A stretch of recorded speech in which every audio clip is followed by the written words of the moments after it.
What a beautiful, amazing experience I found with the tiny little octopus.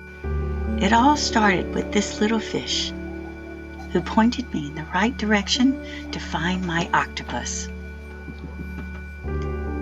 Out for a snorkel right near our boat, I discovered this lovely and expressive angelfish.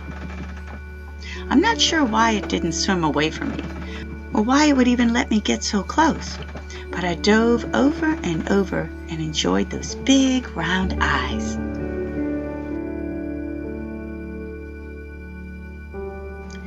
It was on one of those plunges to the bottom that I discovered this, the home of a beautiful little octopus. At first, with my focus on the little fish, I didn't even see her.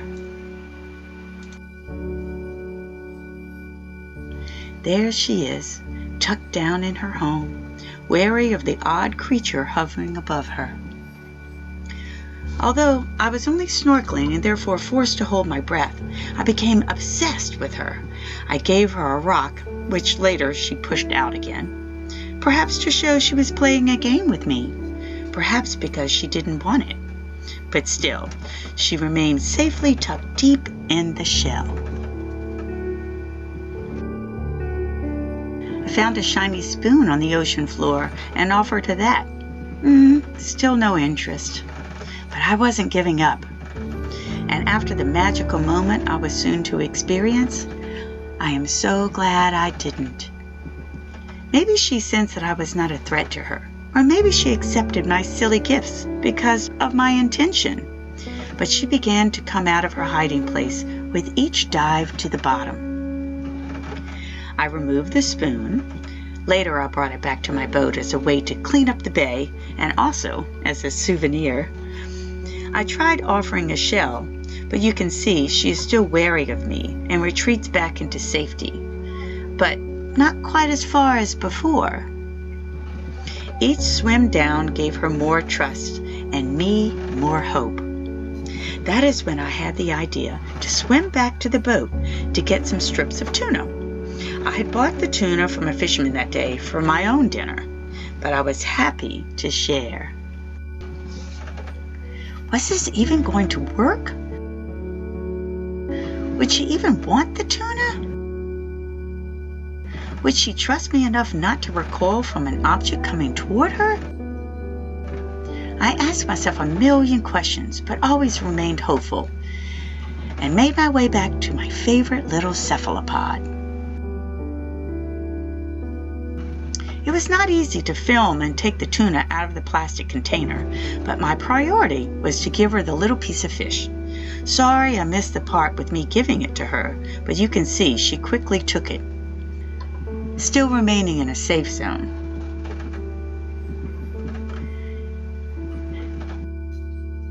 I wanted to stay down with her, but my need for oxygen forced me to the surface. I was so excited that my plan had worked. But I had to have air. Geez.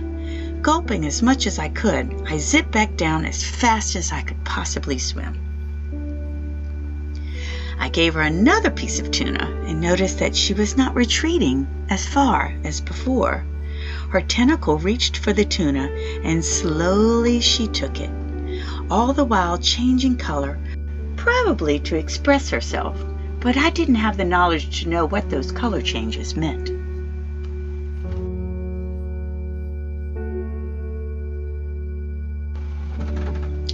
The need for oxygen was hindering my interaction with Octavia, my name that I gave her. So now it was time to put on scuba gear and bring her more tuna. When I returned with scuba gear on, Octavia didn't seem to recognize me, and she tucked herself back deep in the shell. I was so disappointed. Maybe it was the new bubbles or the different sounds I made, but it was like starting over to build that trust again. At first, she would not come out at all, and I was worried that I had harmed our progress with the changes to my appearance. Even when she seemed full and not wanting any more, she was not about to let those neighboring fish get any. Did she not want to share? Was she really eating it all? Spoiler alert! I found out later what she was doing with it.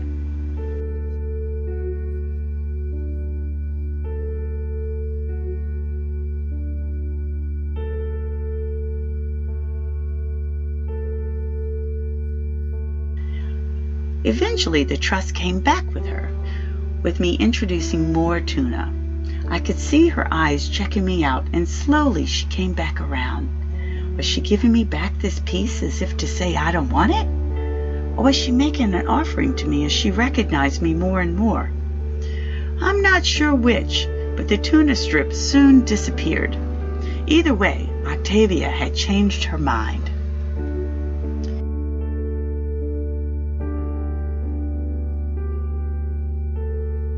I realize now that as small as she was, I probably offered her way too much fish.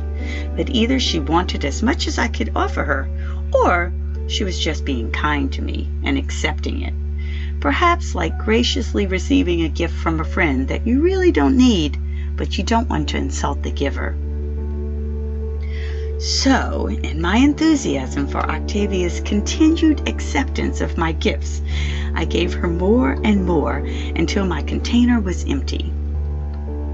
I thought at first that she had enough, but then she surprised me. Each piece was taken just like the last. All the while, those interesting eyes kept a watchful gaze on me. And then, just like that, she popped out both eyes and part of her head. She likes me. She really likes me.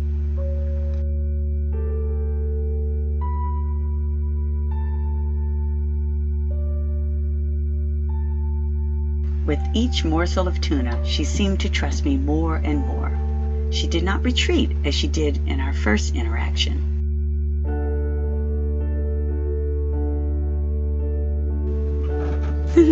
This little centipede caught my attention briefly, but my real focus was this beautiful cephalopod that I am enamored with.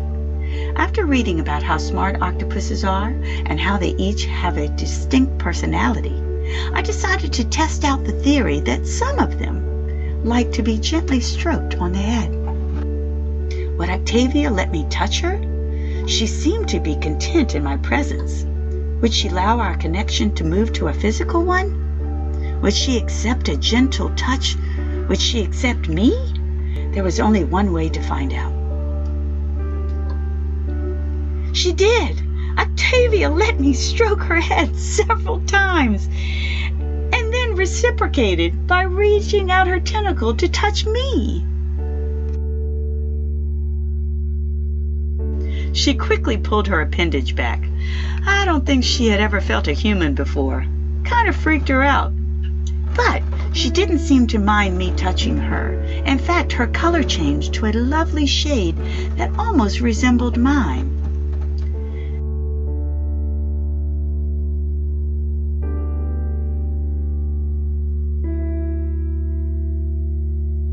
She let me caress her head several times before showing me that she had had enough.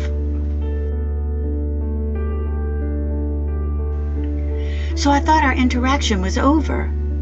I was mistaken. Those extra pieces of tuna that I thought were eaten were actually being held by Octavia. Until they weren't. Was she giving them back to me? Reciprocating my gift to her? Or did she not want them anymore?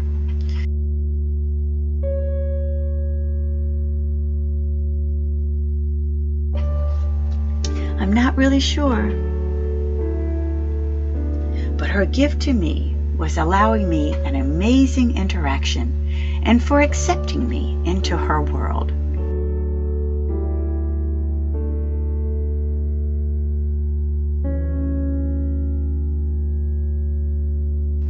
Thank you, little octopus. Thank you.